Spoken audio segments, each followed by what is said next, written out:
Chennai மூலக்கொத்தளத்தில் break பழுதான lorry சிக்னலில் நின்றிருந்தவர்கள் மீது மோதி உயிரிழந்த இருவரில் ஒருவர் உயர்நீதிமன்ற துணை பதிவாளர் என்பது தெரிய வந்திருக்கும் நிலையில் விபத்து நிகழ்ந்தபோது பொதுமக்கள் ஒன்று சேர்ந்து லாரியை இழுத்து பிடித்து ஓரம் கட்டும் காட்சிகள் வெளியாகியுள்ளன.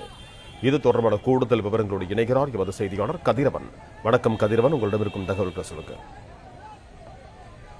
Chennai Moolakothalam Basin Bridge signal அருகே வாகன ஓட்டிகள் சிக்னல் நின்றிருந்த போது ரேஷன் அரிசி ஏற்றி வந்த லாரி பிரேக் பிடிக்காமல் வாகன ஓட்டிகள் மீது தாறுமாறாக சென்று மோதியதில் சம்பவ இடத்திலே தலைநசுங்கி 2 பேர் உயிரிழந்தார்கள். ஒரு பெண் உட்பட 2 பேர் மருத்துவமனையில் அனுமதிக்கப்பட்டிருக்கிறார்கள். குறிப்பாக இந்த உயிரிழந்தவர்கள் ஒருவர் திருவள்ளூர் மாவட்டம் முகப்பூர் கிழக்கு வேணுகோபால் பகுதியை சேர்ந்த முரளிதரன் என்பதும் சென்னை உயர்நீதிமன்ற துணை பதிவாளராக பணியாற்றி வருவதும் தெரிய வந்திருக்கிறது. அதே போல மற்றொரு ஆவடி பாலவாடி பகுதியை சேர்ந்த கௌதமன் என்ற 60 வயது முதியவர் என்பதும் தெரிய வந்திருக்கிறது. இதேபோல காயமடைந்த பெண் ராஜேஸ்வரி என்பவர் கென்னடி நகர் வேசவாடி பகுதியை சேர்ந்தவர் என்பதும் இவருக்கு இடது கால் பாதம் மற்றும் இடது முழங்காலில் காயம் ஏற்பட்டிருப்பதாகவும் இவர் உயர்நீதிமன்றத்தில் உதவியாளராக பணிபுரிந்து வருவதும் தெரிய வந்திருக்கிறது. அதே போல மற்றொரு நபர் பாலகிருஷ்ணன் என்ற 63 வயது நபருக்கும் காயம் ஏற்பட்டிருக்கிறது. இவர் இருவரும் சாலை மருத்துவமனையில அனுமதிக்கப்பட்டிருக்கிறார்கள். ராஜகுமார் என்ற ஓட்டுநர் இந்த வாகனத்தை லாரியை ஓட்டி வந்ததும் பிரேக் ஃபெயிலியரான லாரியை எடுத்து இது போன்ற விபத்து ஏற்படுத்ததும் தெரிய வந்திருக்கிறது.